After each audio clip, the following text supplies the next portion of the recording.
Ranking the best defensive tackles in Madden 23. We are back here with another tier list update. Today we are going to be updating the best defensive tackles in Madden 23 Ultimate Team. Now before we do, go ahead, jump into the first card and re-rank the old cards. I do want to go ahead, shout out the comment of the day. Now, all right, let's talk about it. So the old tier list, like, can I be completely honest with y'all? I really don't want to drop anyone down. I think Warren Sapp, Jeffrey Simmons, Dexter Lawrence, Chris Jones, DeForest Buckner, all these guys are still top end at the position, and with the cards we're going to be adding today, I think like no one is that like next tier, like that next level good in my opinion. I think it's really hard to say any card that dropped is better than Jeffrey Simmons or Warren Sapp. So in my opinion, I'm just gonna leave this the exact same. Now there might be a point where we drop everyone in A and the B and so on like that. Maybe they aren't as good as the people in S, but they're better than the people in A. I could see that happening, but I really don't see anyone in S dropping down. So the first card we got right here is gonna be Kurt Hinish. He's 78 speed, 86 excel with 59 finesse moves, 80 power moves, good block shot and good impact blocking though. Really the finesse moves,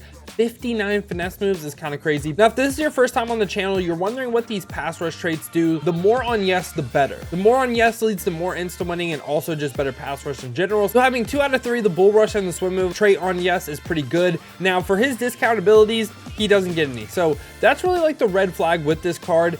I think Kurt Hinish, no, I'd probably lean D. I don't think he's as good as like Jordan Davis in them. So I'm going to go ahead and put him in the D tier. I don't think he's F, but I don't really think he's that great either. Right after that, we have a slightly newer drop. We have Greg Gaines. So Greg Gaines, 78 speed, 77 excel with 64 finesse moves, 85 power moves this time. Again, pretty good block shed, pretty good impact blocking as well. Now for his traits, he only has the bull rush trait on yes, and discount abilities. Does he get any? He does not. So I think he is very similar to the first card we covered. I'm going to go ahead and put him literally right by Kurt Hinish. I think both of them in the D tier makes a ton of sense. Now we're going a little bit up in overall. We got a 91 overall Davon Hamilton right here. 70 speed, 72 excel. This time 65 finesse moves, 83 power moves. But again, good block shed, good impact blocking. The finesse moves is like the one red flag. Now for his traits, again, only has the bull rush trait on yes. And does he get any discount abilities? He does not. So, I mean, I don't want to like put just everyone in the D tier, but you can't really convince me that him, Greg Gaines, and Kurt Hinish aren't basically all the same card. Right after this, we have Osa Odighizuwa. I probably, like, we've had like 3 videos in a row where I've just been butchering names, but this card is pretty decently fast with 86 speed, 85 excel, decent finesse moves, good power moves, good block shed, good impact blocking. So this is actually a pretty good defensive tackle card. For his traits though, only has the bull rush trait on yes. Now, if we take a look at his discount abilities, inside stuff for 1, under pressure for 1. The under pressure I think is kind of like not really too great at this point in the game given everyone's running fearless, but the inside stuff for 1, not really bad value. I want some people to start getting inside stuff for 0. I don't know about y'all, but that's an ability I can get behind getting heavily discounted. I think this card B? I think B tier is a good spot for him.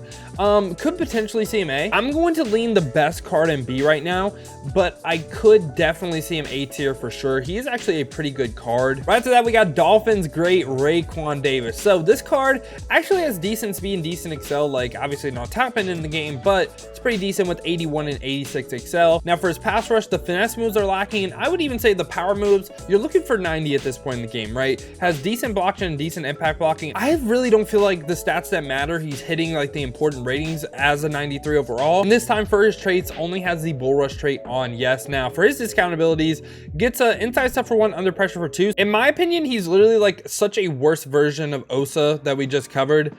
I don't even know if he's C tier.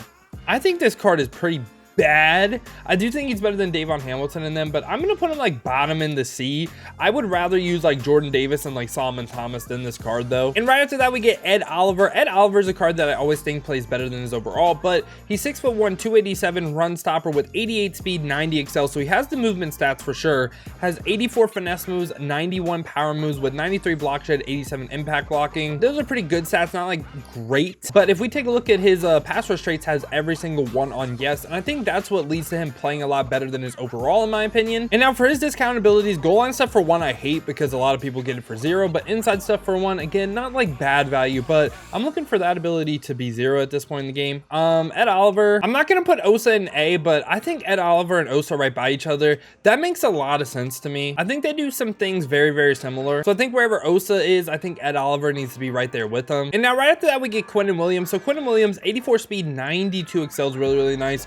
He's a 6'3" run stopper with 84 speed, 92 power moves, 95 block shed, 95 impact blocking as well. Now, if we take a look at his pass rush traits, the bull rush and the swim move trait on yes, both really nice. Now, for his discount abilities, double or nothing for 1, goal line stuff for 0. I really like this card. The only thing that's kind of like lower on him is finesse moves.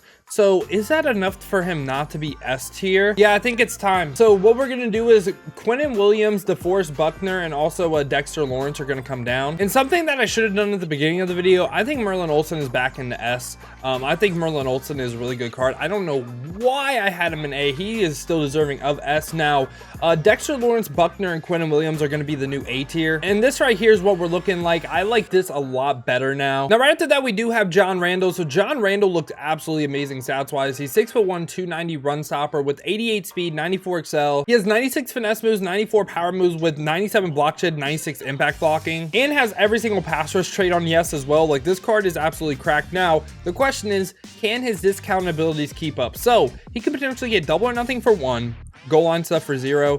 Really like that ability stack. And in this spot right here, you could potentially go double or nothing, goal line stuff, inside stuff for 2. I mean, not bad value. Like, obviously, like I was saying, you would like inside stuff for 0 at this point, just given how crazy discount abilities are. But John Randall's up here in S tier for sure. I still like Jeffrey Simmons and Warren Sapp because I love the defensive rally on Jeffrey Simmons and I love the under pressure on Warren Sapp. But he is for sure up here, and I think he's better than Chris Jones. I think he's better than Merlin Olsen as well. Right after that, we got DJ Reader. So DJ Reader, 6'3", 347, 80 speed, 86 excel, 84 finesse moves, 94 power moves, 97 block shed, 93 impact blocking. Those stats are pretty good. Now, for his traits, only the bull rush trait on yes. But the question is, what are the discount abilities? Can he keep up? So 0 AP goal line stuff, his abilities are super mid. Ah, man, you're looking for the 1 AP double or nothing at this point. I think his stats are good. I think this card with like 1 AP double or nothing is potentially like A. He has so much better stats wise. Like, oh man, I kind of want to put him B. Yeah, he can be about like Saragusa. That makes sense. Him and Saragusa, I think, are pretty similar, but his abilities, I just don't really think can keep up. And for the last card of the video, we got Javon Hargrave, aka the Grave Digger as well.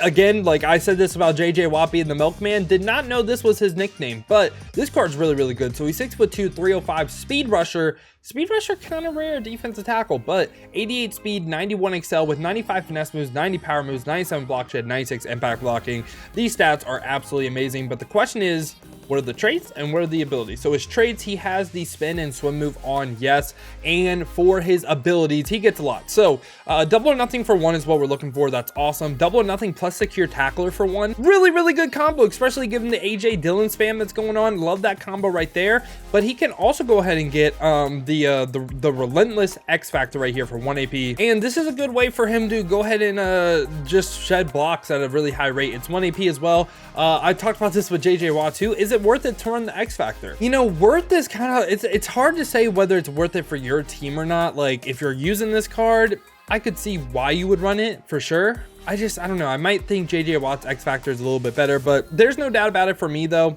This card is like S tier, and he could potentially be top end of S. I still like Jeffrey Simmons and Warren Sapp though, for the same reason I talked about John Randall. Like, I love the defensive rally on Jeffrey Simmons, and I love the under pressure on Warren Sapp. So we do actually have one final reveal. We got Mean Joe Green. I mean, just look at the stats. 92 speed, 98 excel, 95 block shed, 98 power moves, 94 finesse moves. The card stats wise, absolutely out of this world. But the question is, can he keep up with his abilities? And you're gonna see in the top right here, he can get inside stuff for 1, double or nothing for 1, tackle supreme for 1, enforcer for 0, El Toro for 0, inside stuff for 1. In a dream world, I really hope you can get double or nothing plus enforcer or plus El Toro for 0. More hopeful that the El Toro double or nothing for 1 AP total. That is absolutely insane. Like, he can keep up stats wise. He's like in the best in the game stats wise and potentially best in the game ability wise. And again, like I think defensive tackle, really loaded position. All these guys in the game are super top tier. But if you did enjoy this video, you enjoy content like this, make sure to leave a like and subscribe to stay up to date with the best cards in Madden 23. Now, if you want to see me use some of these cards live, check the links in the description, hit that Twitch to follow. We've been grinding the streams over there, so I greatly appreciate that. Now, if you don't feel like entering to Twitch, you guys want another video to watch, check this one out right here. I rank the best left ends in Madden 23.